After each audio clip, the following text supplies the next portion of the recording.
During World War II, there was a sharp increase in demand for war equipment. For example, weapon manufacturing, steel production, provisions, and so on.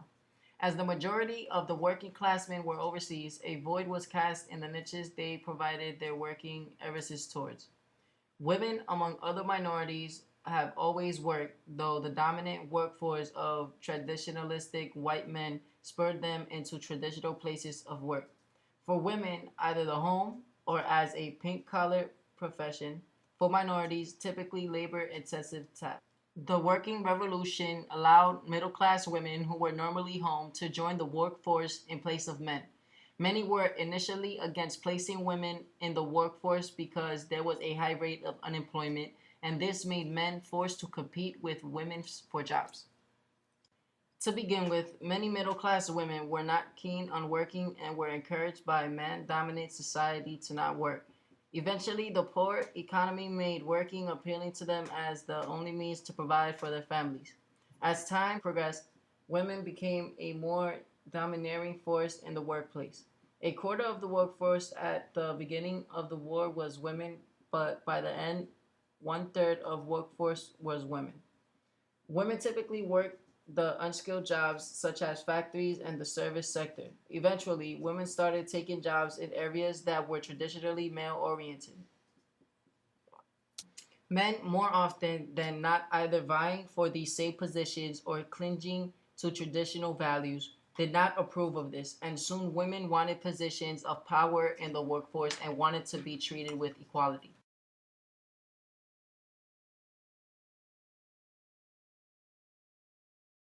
Following the war, women remained working but were forced back to their traditional low paying jobs. A lot of women were fired and told to go back to their household jobs at home for the male to work. Women remained in these low paying pink collar jobs because they liked the idea of being able to support themselves and not having to rely on a husband. This was also appealing for women who had lost their husbands in the war. Women would have been unable to support their children following the war if their husbands were killed, and many took the fiscal reign as the head of the household.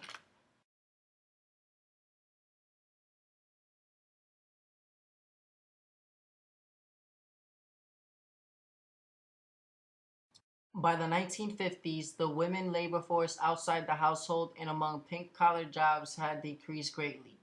Women wanted to be able to take care of the house as well as pursue professional values such as becoming educators, nurses, and other white collar jobs or blue collar that would allow them to support their children and themselves without relying solely on the husband's income, maintain independence of the family nuclei altogether, or simply marry their profession, so to speak. In 1960, the Food and Drug Administration approved birth control pills, giving women more choice of being impregnated. Later, in 1963, Betty Friedan published her book, The Feminine Mystic, that told the story of middle class women who were dissatisfied with their small role in society.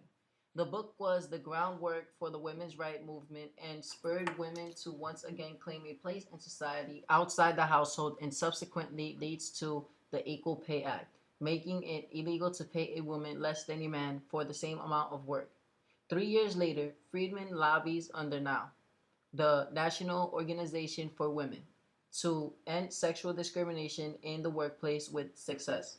Victory solidified for the movement with the conclusion of the Roe v. Wade case of 1973, in which women retained sovereignty over their impregnated bodies and such as gain authority in whether or not to promote or seize the development of a child within themselves.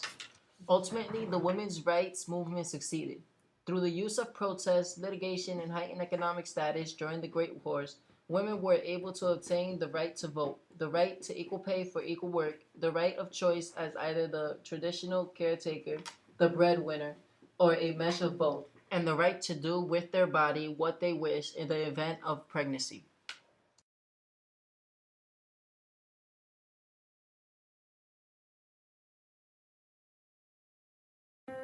Welcome to the kind of woman power that sustained our grandmothers for 72 years in their struggle to get the right to vote. Welcome to the new wave of feminism. Welcome to each other. Welcome home.